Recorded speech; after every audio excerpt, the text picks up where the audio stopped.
Children, today we will learn the chapter India and location and extent. But before understanding this chapter, India, location and extent, let us understand the world. The world is made up of continents and oceans. The first one is North America, then comes South America, Africa, Europe, Asia, Australia, and the last one, that is the seventh one, is Antarctica. Similarly, the names of the oceans are Pacific Ocean on both the sides, then Atlantic Ocean, then it is Arctic Ocean, and last one is Indian Ocean. These are the oceans and the other one is the continents. Now comes India. India lies here. But how will we explain the location?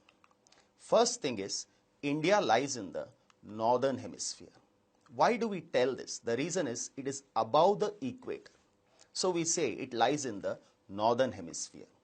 Similarly, we say that India lies in the eastern hemisphere because it lies towards the east of prime meridian. Now comes location of India. Whenever we talk about location of any country, that time we have to understand certain lines. First one is these are horizontal lines known as latitudes. Now these are vertical lines and they are named as longitudes. These are utilized for understanding the location because all the countries lies between two latitudes. Similarly, it lies between two longitudes. Now, India lies between these two latitudes. Now, these two latitudes are, the first one is 37 degrees 6 minutes north. The other one is 8 degrees 4 minutes north.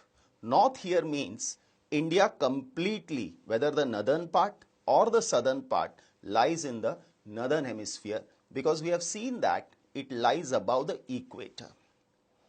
Similarly, India lies between 97 degrees 25 minutes east. The other one is 68 degrees 7 minutes east.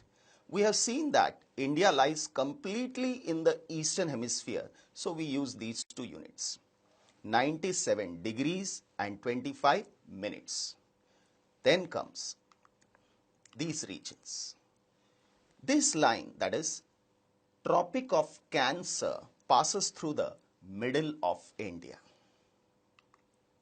Then children, the size of India. Coming to the size, the first thing is area of India is 32 lakhs 87,263 square kilometers. That is the area of India. That is, it covers 2.4% of the area of the world. That is, if I take the world completely, India occupies only 2.4% of the area. Now, India is the 7th largest country in the world. Let us see all the 7 countries. First one is the largest country in the world is Russia. Then comes Canada. Then it is US, China, Brazil, Australia, and finally it is India. That's why we say India is the 7th largest country in the world. Now, continuing with the size of the country, we have seen that. Now, extent.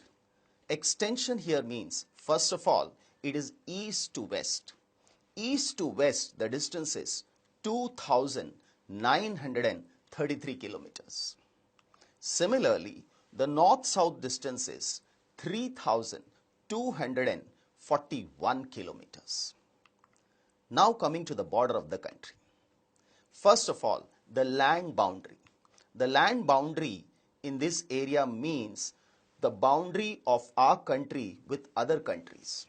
The land boundary here is 15,200 kilometers. Similarly, the coastline, that is the line which is with the sea. The coastline of the country is 7,516.6 kilometers. So this becomes the border of the country.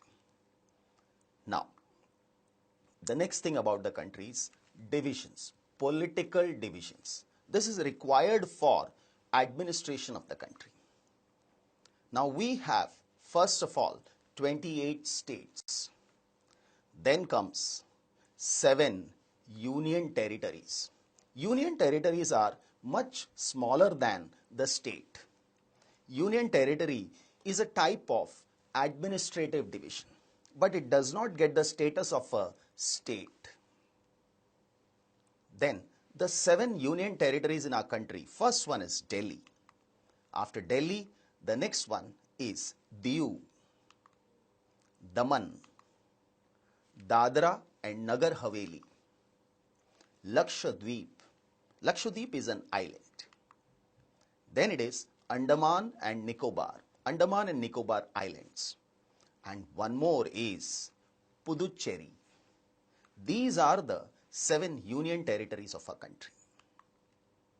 Now children, the largest state of the country. Rajasthan is the largest state in India. Next is Madhya Pradesh. Then comes Maharashtra. The smallest state in our country is Goa. Let us see, India is surrounded by, that is India's neighbors. First comes Pakistan and Afghanistan lies in the northwest. Next one is China, then it is Nepal and Bhutan. Now these countries lies towards north of India. Then it is Bangladesh and Myanmar lies towards east. Sri Lanka lies towards south. Then we have Bay of Bengal which lies towards east. Then it is Arabian Sea which lies towards west. Indian Ocean lies towards south. This is how our country is surrounded. If I take Sri Lanka, Sri Lanka is separated from India by a small water body known as Park Strait. Park Strait is a small strip of water body which connects two land. Here it is two countries, Sri Lanka as well as India, or we will say it joins two sea. So these are the neighbors of a country. So children, with this we conclude.